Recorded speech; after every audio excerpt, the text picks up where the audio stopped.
पहल एकेडमी को सब्सक्राइब करने के लिए यूट्यूब पे क्लिक करें, उसके बाद सर्च करें पहल एकेडमी और ये पहल एकेडमी का सिंबल आने के बाद उसको सब्सक्राइब करें और बेल आइकॉन सिलेक्ट करें हर नोटिफिकेशन सिलेक्ट करने के लिए। नमस्कार मित्रों, आज पहल एकेडमी में आज एक नए कोर्स चालू करने जा रहे हैं जिसका नाम है एक्सेल फॉर बिगिनर्स।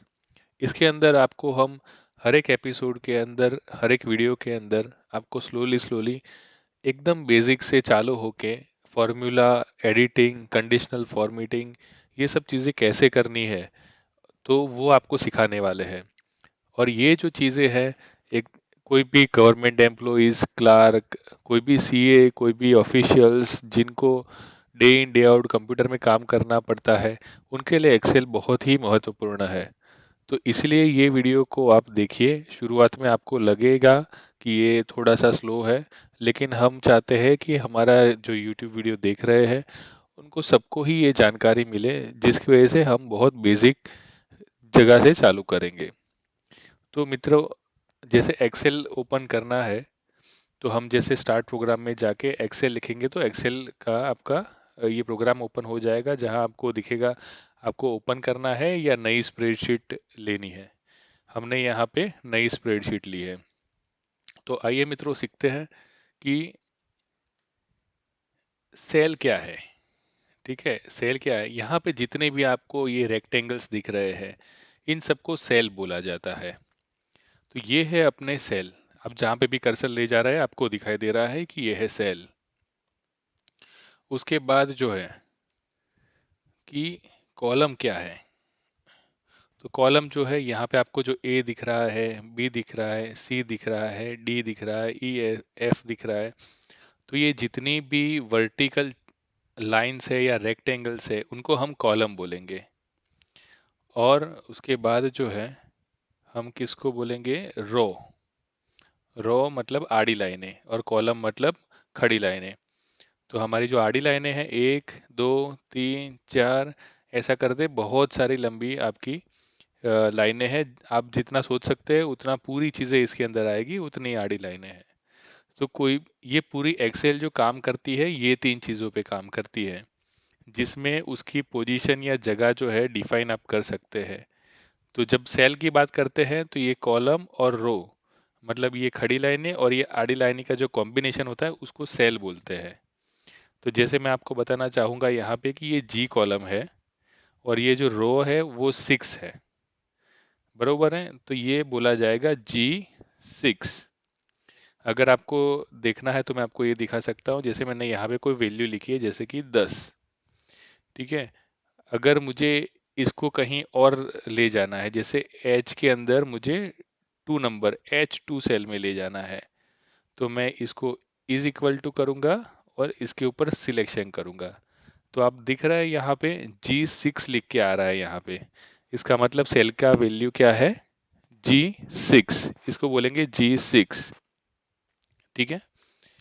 अभी हम दूसरी जो चीज़ अभी देखते हैं कि मेन्यू हमारे पास क्या क्या है। तो ये है होम, जिसके अंदर आपको बेसिक चीज़ें दिखेगी। जैसे हम लोगों ने अभी यहाँ पे लिखा है व्हाट इज सेल। अगर मुझे इसको फॉर्मेटिंग करना है तो मुझे इसके अक्षर जो है या जो लेटर्स हैं उसको हम कौन सी साइज़ के करने हैं, उसके लिए यहाँ आपको दिखेगा। जैसे ये लैंग्वेज या फॉन्ट जो है लिखे हुए कैलिब्री, तो अगर हम यहाँ पे कोई भी सिलेक्ट करेंगे तो उसका जो उसके हिसाब से जो है अलग हो जाएगा। जैसे मैं आपको यहाँ पे लिख के दिखाता हूँ। तो जैसे मैंने यहाँ पे सिलेक्ट करके रखा है, तो मैं यहाँ जैसे आप देखिए, मैं जैसे चेंज कर रहा हूँ वैसे यहाँ पे फॉन्ट जो है वो चेंज हो रहे हैं। जो आपको डिज़ाइन के फॉन्ट रखने हैं वो आप रख सकते हैं, ठीक है। और उसी तरह से अगर मुझे उसकी साइज़ चेंज करनी है, जैसे मुझे 28 36 72 मुझे हेडिंग बनाने हैं या किसके अंदर रखना है, उसके हिसाब से आप यहाँ पे साइज़ चेंज कर सकते हैं। इसी तरह से यहाँ जो BIU लिखा है तो आप बोल्ड भी कर सकते हैं यहाँ पे। उसको आपको अंडरलाइन करना है, सॉरी, अगर अंडरलाइन करना है तो यू दबा सकते हैं, ठीक है। और अगर इटालिक उसको करना है मतलब तिरछे लेटर, तो इटालिक हो जाएंगे। तो ये इस तरह से होम के अंदर आपको जो दिया गया है, ये कैसे फॉर्मेटिंग करना है वो है। ठीक है। अगर आपको मानो कि कोई एक टेबल बनाना है, तो टेबल बनाने के लिए आप क्या करेंगे, सिलेक्ट करेंगे कुछ रो और इसको। तो आपके यहाँ पे बॉर्डर्स दी हुई है, आपको किस तरह का टेबल बनाना है। जैसे मैंने यहाँ पे ये बनाया है, अभी मुझे हेडिंग्स के लिए अलग से यहाँ पे उसको बड़ी बॉर्डर बनानी है, थिक बॉर्डर बनानी है, तो ये है थिक आउटसाइड बॉर्डर। अगर मैं सिलेक्ट किए हुए सेल को अगर राइट क्लिक करता हूँ, तो भी मेरे पास बॉर्डर्स की डिज़ाइन जो है अलग अलग आ सकती है। जैसे ये है बॉर्डर, तो मुझे यहाँ सिलेक्ट करना होता है कि मुझे कौन सी बॉर्डर चाहिए, तो यहाँ पे बॉर्डर आएगा। अगर मुझे डबल लाइन वाली बॉर्डर चाहिए, तो मेरी यहाँ पे डबल लाइन वाली बॉर्डर हो जाएगी।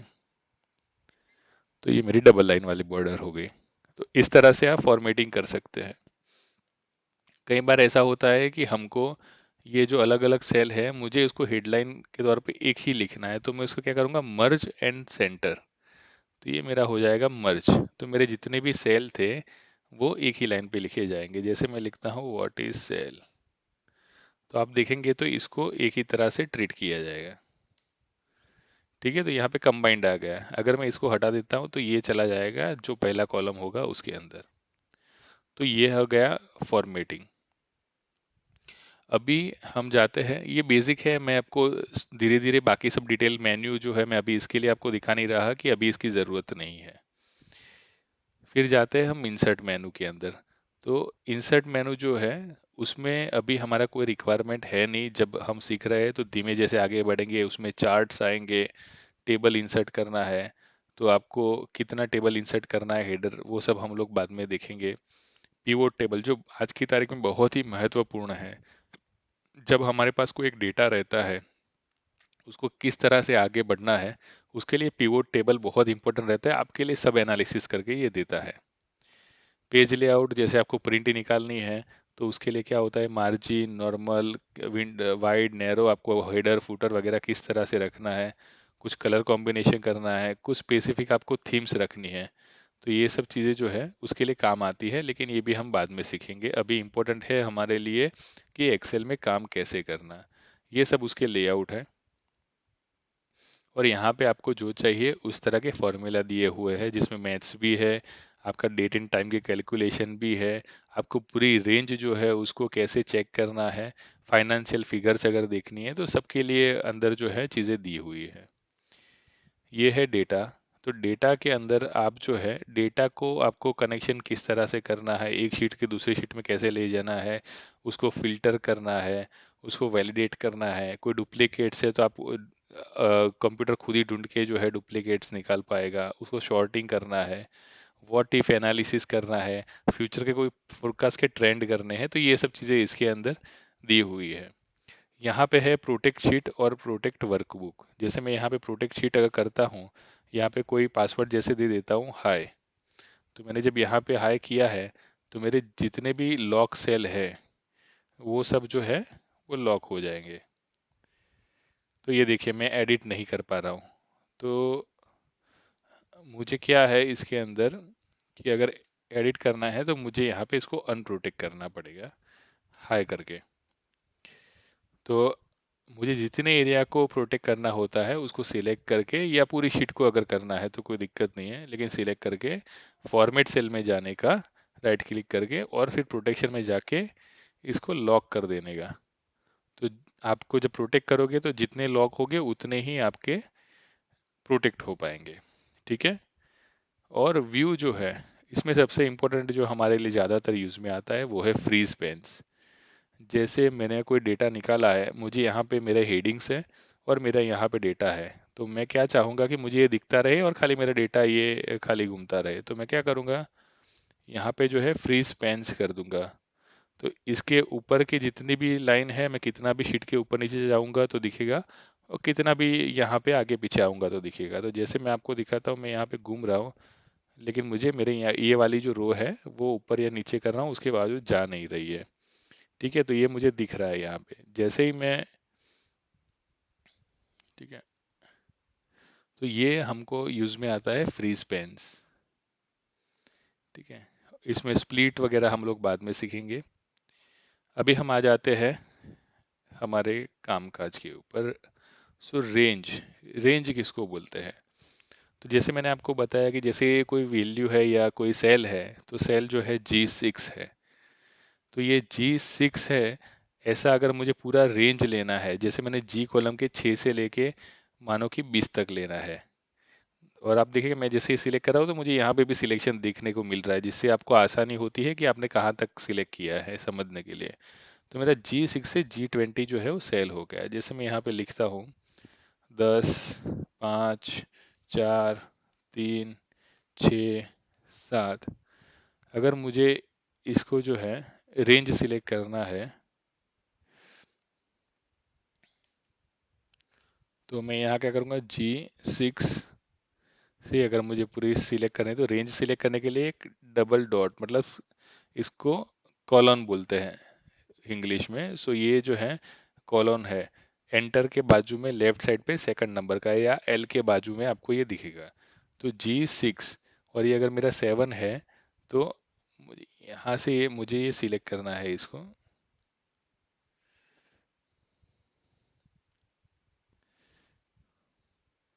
जैसे मैं इज इक्वल टू करके यहाँ से मैंने पूरा पकड़ लिया, तो ये पूरी रेंज जो है वो सिलेक्ट हो जाएगी, जिसको बोलेंगे G6 से G11 मैंने सेट किया।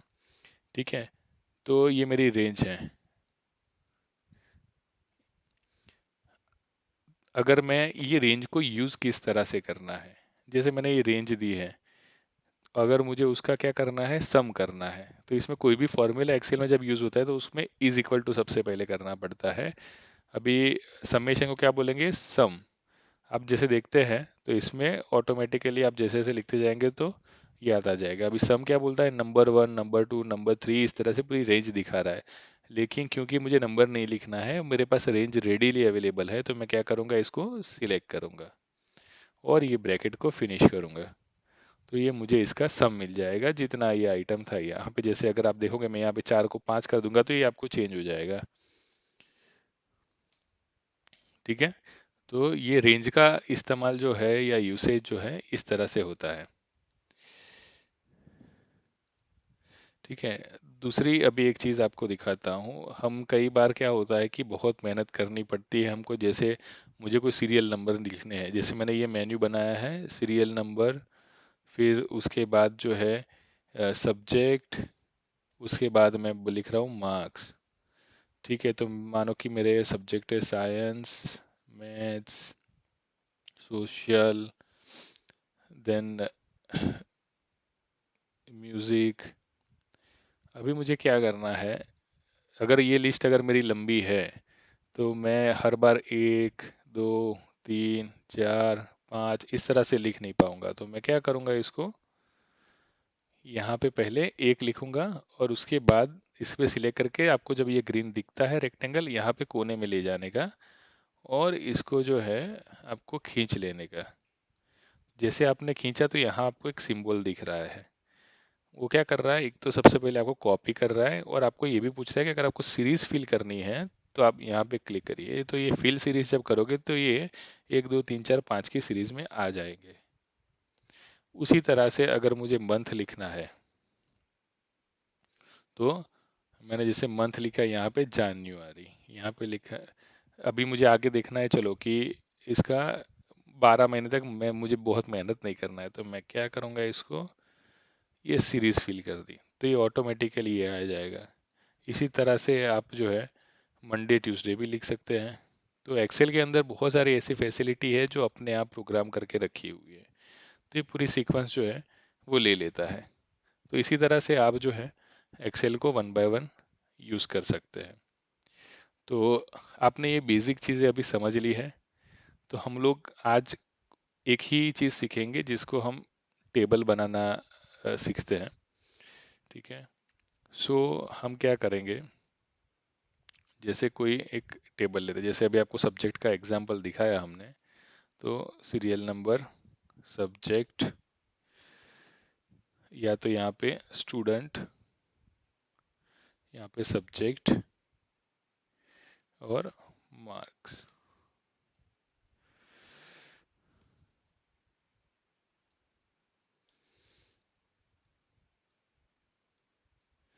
ठीक है, तो जैसे एक स्टूडेंट है ए बी सी मानो कि, दूसरा स्टूडेंट है बी सी डी, तीसरा स्टूडेंट सी डी ई, चौथा स्टूडेंट है डी ई एफ, और पांचवा स्टूडेंट है एफ ई एफ जी। ठीक है, और सीरियल नंबर हम यहाँ पे लिख दे रहे हैं 1।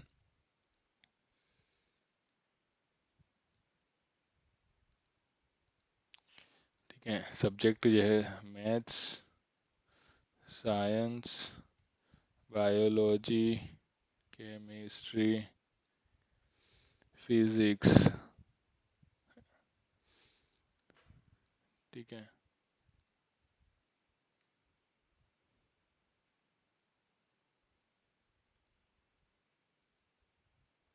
तो यहाँ पे हम लिखते हैं सोशल साइंस। ठीक है, जैसे यहाँ पे आए हैं 5 mark, 10 mark, 5 mark, 6 mark, 8 mark.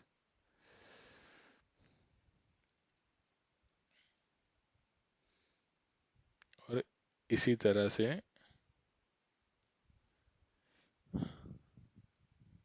हमारा जो टेबल है, टोटल क्या थे जिसमें से आए हैं, तो सब में 10-10 मार्क थे, सबको अलग अलग मार्क्स आए हैं। अभी मुझे अगर टेबल बनाना है तो मैं क्या करूँगा, इसको इसको बॉर्डर बनाऊँगा पहले। ठीक है, और इसको मुझे हेडिंग्स के तौर पे दिखाना है, तो मैं क्या करूँगा, इसको यहाँ पे एक कलर का सिंबल दिया हुआ है, तो मैंने सिलेक्ट किया पहले और मैंने इसको कलर कर दिया, तो मुझे उसको अलग तरीके से मैं देख पाता हूँ। बरोबर है। अभी मुझे इसको क्या करना है, यही चीज़ें जो है मुझे हर एक स्टूडेंट के लिए लिखना है।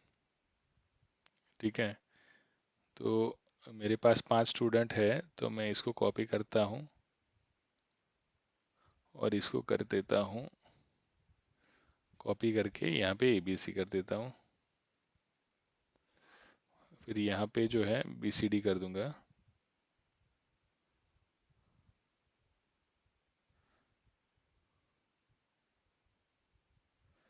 ठीक है, यहाँ पे CD कर देते हैं,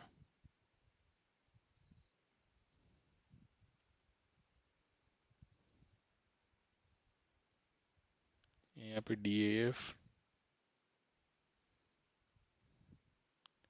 FG। तो ये हमारे जो है 5 स्टूडेंट के अलग अलग तरीके से मार्क्स हो गए। अभी मैं इसको ट्रेंड को खींच लेता हूँ।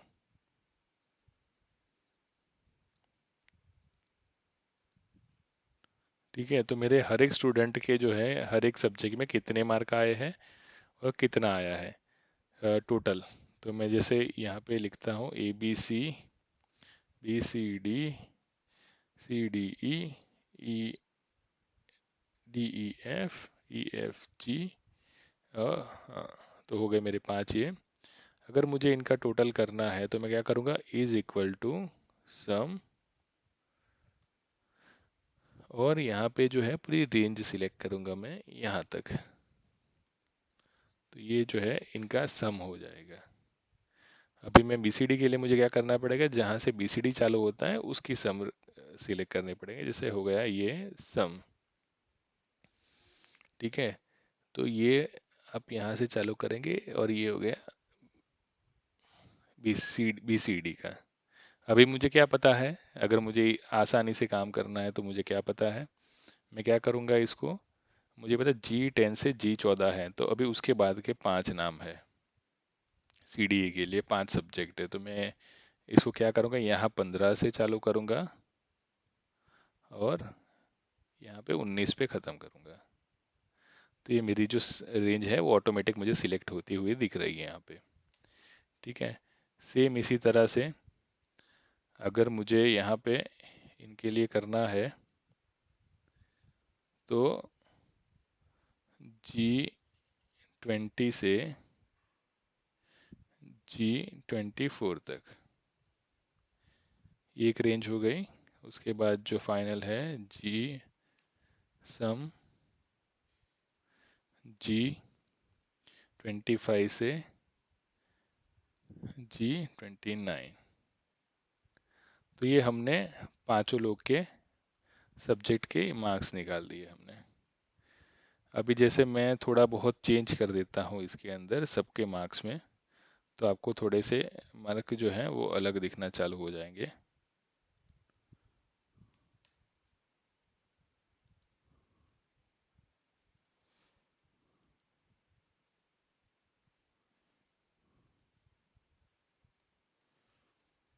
ठीक है, तो यहाँ पे सबके मार्क्स अलग दिखे। अभी मेरे टोटल मिला के यहाँ पे 5 सब्जेक्ट हैं, 1 2 3 4 5।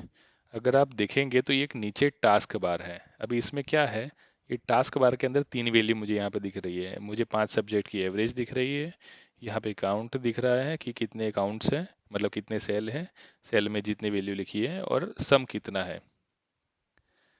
ठीक है, तो ये सम सम यहाँ पे लिखा हुआ है। तो ये मैंने ऑलरेडी सिलेक्ट करके रखा हुआ है। जैसे आप यहाँ पे अगर टूल बार पे सिलेक्ट करते हैं राइट क्लिक करने के बाद, तो आपको यहाँ पे जो है सब चीज़ें दिखती है। तो मैंने यहाँ एवरेज, काउंट और सम जो है वो सिलेक्ट करके रखा हुआ है। अगर आप ये मिनिमम मैक्सिमम भी सिलेक्ट करेंगे तो आपको भी ये चीज़ टूल बार में एडिशनल दिखना चालू हो जाएगी। अगर मैं जैसे ये एवरेज निकाल देता हूँ इसमें से, तो ये एवरेज निकल गया है। काउंट निकाल दो तो काउंट निकल गया है। तो यहाँ पे जितना आप चीज़ें रखना चाहते हैं, यहाँ सम डायरेक्ट नहीं करना है, तो भी आप ये समझ सकते हैं इसको। तो अभी मेरा जो टोटल सम है वो है 50। मैं यहाँ सीधा लिख दे रहा हूँ, ये हो गया 50। तो 50 मार्क में से लोगों को इतने मार्क्स आए हैं। अभी मुझे इसके परसेंटेज निकालना है, तो मैं क्या करूँगा, इज इक्वल टू परसेंट,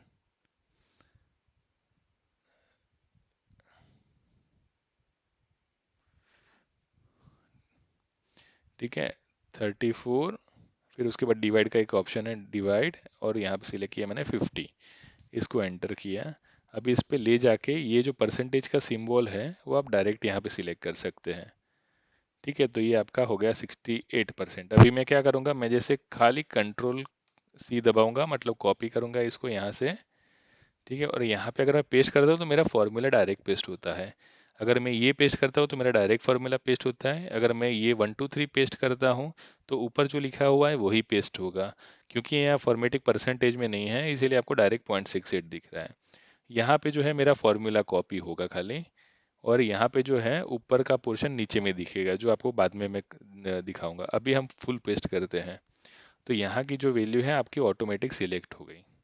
अभी इसी तरह से मैं नीचे वालों का भी सिलेक्शन करता हूँ, तो आप देख रहे हैं सीधा फॉर्मूला ही कॉपी होता है विथ आपका जो भी फॉर्मेटिंग आपने करके रखा हुआ है। तो ये सबसे आसान तरीका है। एक्सेल में ऐसी बहुत सारी चीज़ें होती हैं। हम लोग इसके बाद जो है कल या परसों जो है हम लोग एक नया प्रोग्राम सीखेंगे या नई चीज़ें सीखेंगे एक्सेल के अंदर।